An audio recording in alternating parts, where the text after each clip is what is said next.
اعوذ باللہ من الشیطان الرجیم بسم اللہ الرحمن الرحیم۔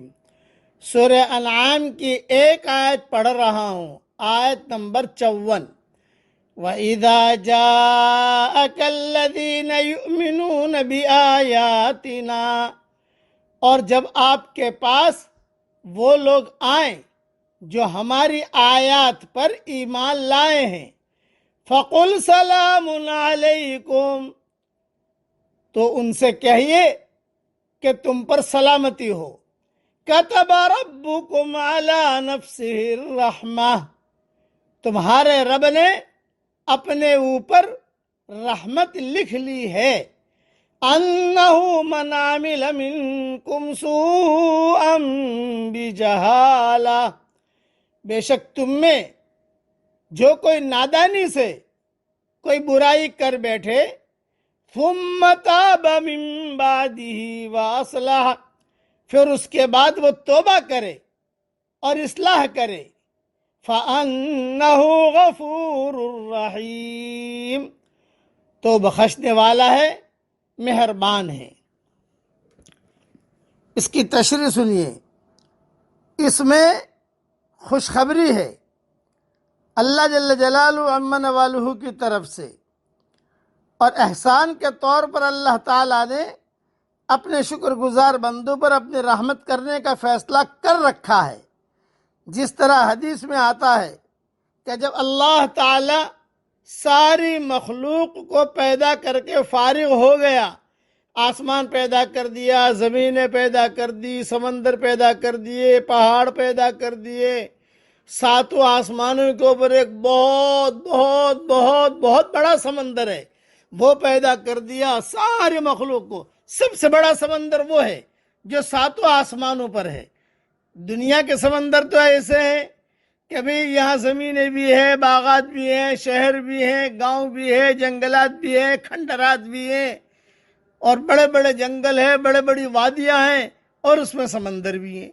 اور ساتوں آسمان کے اوپر جو سمندر ہے وہ سمندری سمندر ہے، بہت بڑا سمندر، پھر اس کے اوپر اللہ کا عرش، اس کے اوپر کرسی، یہ سارا نظام ہے جو پہلے بیان کر چکا ہوں۔ جب ساری مخلوق کو اللہ پیدا کر کے فارغ ہو گیا تو حدیث کے جملے کیا ہے؟ جب اللہ تعالیٰ تخلیق کائنات سے فارغ ہو گیا تو اس نے عرش پر ایک جملہ لکھ دیا، اور وہ جملہ یہ ہے، ان رحمتی تغلب غضبی، میری رحمت میرے غصے پر غالب ہے۔ صحیح بخاری شریف میں یہ حدیث ہے کہ میری رحمت میرے غضب پر غالب ہے۔ سبحان تیری قدرت، کتنا بڑا ہمارا اللہ ہے اور کتنا بڑا ہم پر مہربانی کرنے والا ہے۔ عرش پہ لکھ دیا، عرش پہ لکھ دیا، عرش پہ لکھ دیا۔ ایگریمنٹ ہو گیا، ایگریمنٹ، جیسے کوئی ایگریمنٹ ہوتا ہے تو سگنیچر ہوتا ہے نا بھئی، ایگریمنٹ ہو گیا، اب سگنیچر۔ تو یہ اللہ تعالیٰ نے گویا کہ وہاں عرش پہ لکھ دیا، میری رحمت میرے غضب پر غالب ہے۔ اس میں بھی اہل ایمان کے لیے بشارت ہے، کیونکہ انہی کی یہ صفت ہے کہ اگر نادانی سے یا بتقاضے بشریت کسی گناہ کا ارتکاب کر بیٹھتے ہیں تو فوراً توبہ کر کے اپنی اصلاح کر لیتے ہیں۔ ان الحسنات یذہبن السیئات، ہم انسان ہیں، ذہن میں رکھنا، ہم فرشتے نہیں ہیں کہ ہم سے گناہ نہ ہو، اور ہم شیطان نہیں ہیں کہ ہم توبہ نہ کریں۔ ہم تو انسان ہیں، اس لیے ہم سے اوک چوک ہوگی اور ہم اللہ سے توبہ بھی کریں گے۔ جب بھی کوئی گناہ ہو جائے تو پیچھے نیکی کو لگا دو، آپ وہ گناہ کو ختم کر دے گا۔ گناہ جو ہے یہ جراثیم ہے، اور نیکیاں جو ہیں یہ اینٹی بائیوٹک ہیں، یہ ذہن میں رکھنا کہ یہ اینٹی بائیوٹک ہے۔ لا الہ الا اللہ پڑھنا یہ بھی ایک قسم کا اینٹی بائیوٹک ہے، یہ بھی گناہوں کو معاف کر دیتا ہے، جراثیم کو ختم کر دیتا ہے۔ سبحان اللہ و بحمدہ پڑھنا یہ بھی بڑی نیکی ہے۔